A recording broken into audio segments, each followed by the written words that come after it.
Hello, my name's Neil Marshall and I'm sailing around Britain in 2023 for 6 months raising money for and awareness for the British Heart Foundation and the RNLI.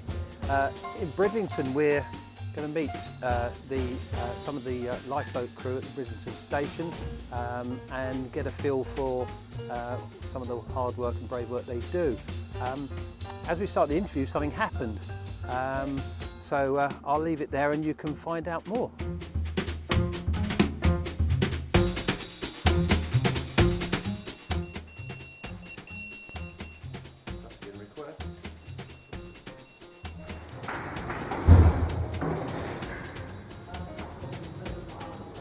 Just about to start the interview and the pages all went off.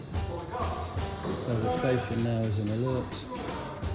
And various people coming from their place of work to the lifeboat project to get it ready to go.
So today we're at the Bridlington lifeboat station. I'm delighted to have Mike and Bob with us today.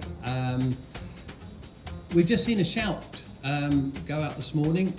I was here quietly with a couple of the crew and then suddenly pages went off and the place slowly but very quickly became full of volunteers. What happens when the pages go off?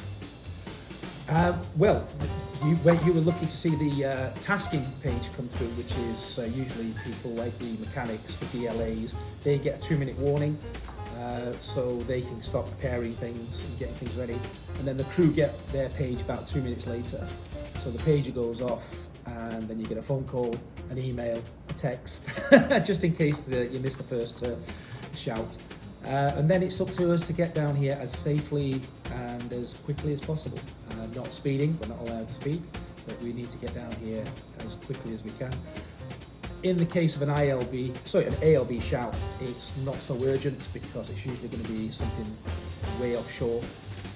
On the inshore one, it's usually a little bit more urgent. It usually means somebody's in the water, Right. and they need to get down here pretty sharpish and with a little bit more urgency about getting everything ready. Okay, and that pager will go off to how many crew and volunteers in this? We have 32 on crew here, and all those pages will go off providing they're within the location. If they're out of town, for example, they would sign off for the day and they wouldn't get paged. But if they're local, everybody's pages would go off. But being volunteers, they can select whether they are going to turn up or not. A couple of chaps that came down today came straight from work and have had to go back to work. Yeah. So they launched the boat with us and then they've headed back off, and then they'll come down later to recover the boat when they completed their work. Fantastic. And you know, for me to see that live was quite something. The station suddenly had 12, 15 people coming from everywhere, stopping their jobs to go and help and assist other people. It's something I don't think people appreciate, you know, the dedication that goes on. And in a bright sunny day like today, it's nice, but in gale force winds, people are going to risk their life to go and do that for the sake of helping other people. Indeed. Any time of night, the last few shouts we've had have always been in the sort of early hours, haven't they? Yeah, so 2 or 3 o'clock in the morning. First one in daylight was Yeah. quite some time, isn't it? Yeah. So how long's the station been here at Bridlington? Bridlington lifeboats have been saving lives at sea since 1805, and this station is relatively new, and it was built in 2016/17, and we moved in 2017. And I just saw the Shannon class go out Yes. on the trip, and you have an inshore as well. We do, yes. We're a 2-boat station. The D class is our workhorse, so always during the summer being deployed for various events, but the ALB, usually about a third of what the ILB does. And what for this part of the coast, what are the sort of general call-outs that you get? Is it a right mixture, I'm sure, from public on the beach through to boats further out at sea? Well, I have a role, a volunteer role as water safety officer, and one of my roles is to find initiatives to reduce shouts and people being in danger at the sea. And every year we have published, around the January-February time, everything that occurred in the previous year, all around the country, but then driven down to local. And it gives you 10 slots of what your shouts were all about. And our top one, our number one, was paddleboarders last year. Right. It's a very new sport, very exciting. People very excited when they first get their paddleboard. They push it out into the water, jump on it, paddle away.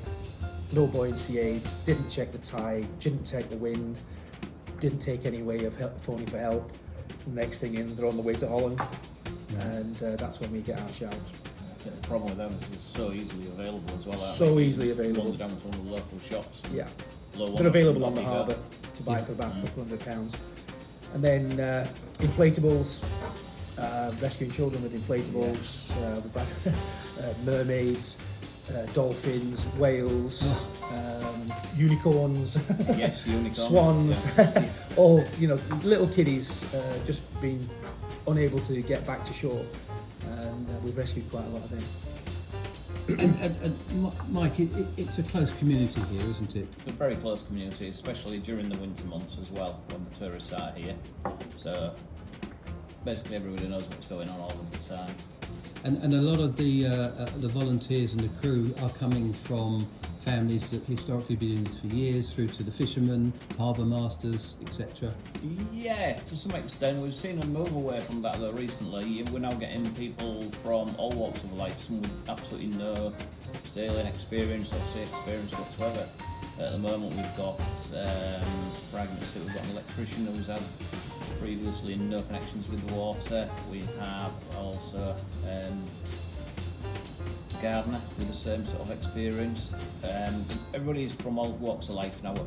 They live on the coast, they just want to give something back.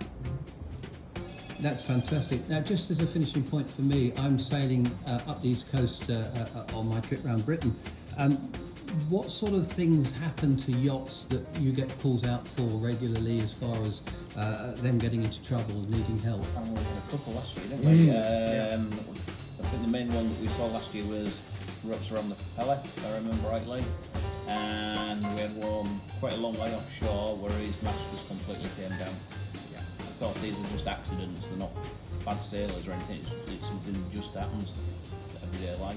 And there was a fire recently as well, where there was a fire on board a vessel. I don't know if it was a yacht or a... It was a yacht. Yeah, it was a yacht. Yeah. Okay. Yeah. He literally just set sail. We'd actually brought him in about 2 days before that. Yeah. He wasn't the demasted one, but he was a very competent sailor, and just got caught in a squall between here and Grimsby, and he was heading for the shore with no way of powering himself back out. And then we picked him up, brought him in here, and then 2 days later, when he'd done all his repairs, he set off again, and his engine caught fire. So we were actually here, seeing it happen out there. So we were around him quite quickly. So we brought him back in, then he was another few weeks in the harbour while he got his engine fixed. Well, on behalf of him and myself and all the public, thank you all for all the time that you give on behalf of us to protect us and to save lives. It's 24/7. It's whatever you will drop it, and on behalf of the public, thank you and all the team here so much indeed. And can we just wish you very well on your sail around anti-clockwise around Great Britain? Thank you very What a much. fascinating thing to do. It's a real adventure. Absolutely. Thank you very much I look forward indeed. to seeing how you both of get on.